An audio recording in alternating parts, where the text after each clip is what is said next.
Hi, everyone. Today I'm going to read you this story by Peter Reynolds called The Dot.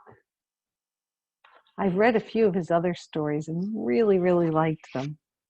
So I'm anxious to see what this is about. The Dot by Peter H. Reynolds. Art class was over, but Vashti sat glued to her chair. Her paper was empty.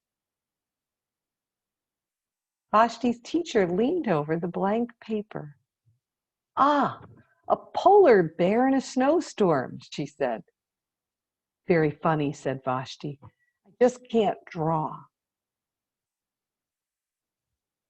Her teacher smiled. Just make a mark and see where it takes you.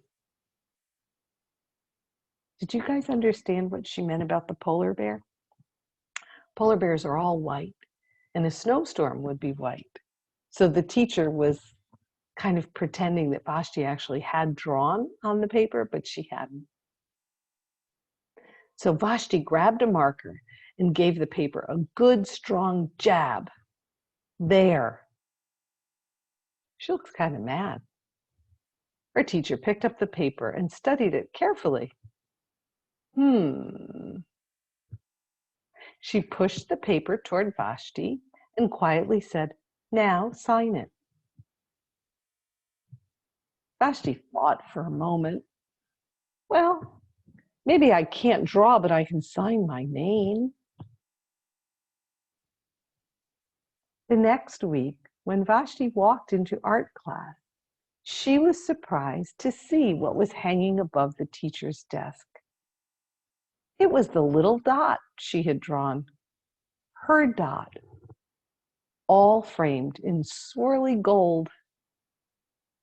See, her name's on it. I can make a better dot than that. She opened her never-before-used set of watercolors and set to work. Vashti painted and painted. A yellow dot, a green dot, a red dot, a blue dot. The blue dot mixed with the red, she discovered that she could make a purple dot.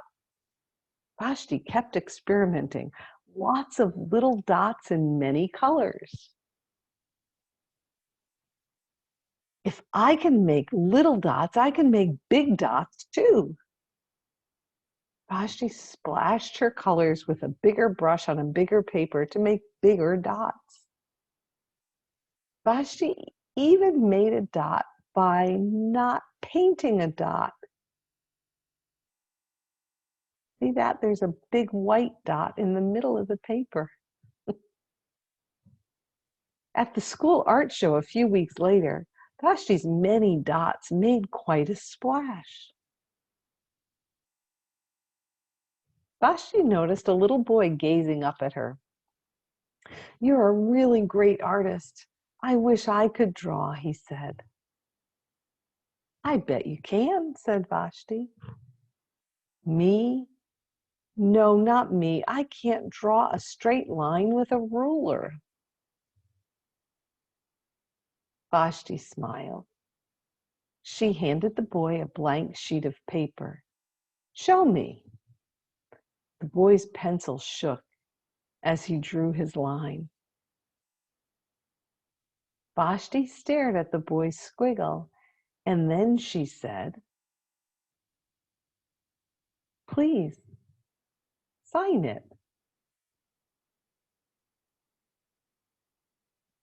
The end.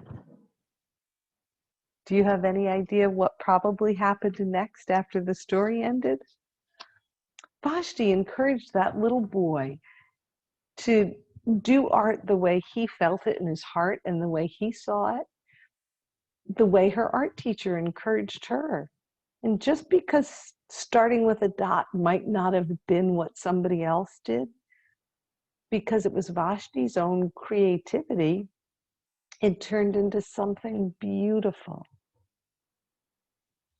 So let's think about what the moral of this story is. There's probably more than one, but One thing that I think of is that Vashti maybe was comparing herself to other kids in her art class, and she saw perhaps that they drew things differently, and so she didn't think she was as talented. And the truth is, what she saw and drew was absolutely beautiful. She just needed to believe in herself a bit, and her wonderful art teacher helped her. This book was dedicated to Mr. Matson, my 7th grade math teacher who dared me to make my mark.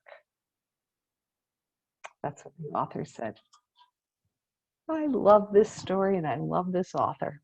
I hope you guys did too. Come back so I can read to you again soon. In the meantime, go make some art and have a great day.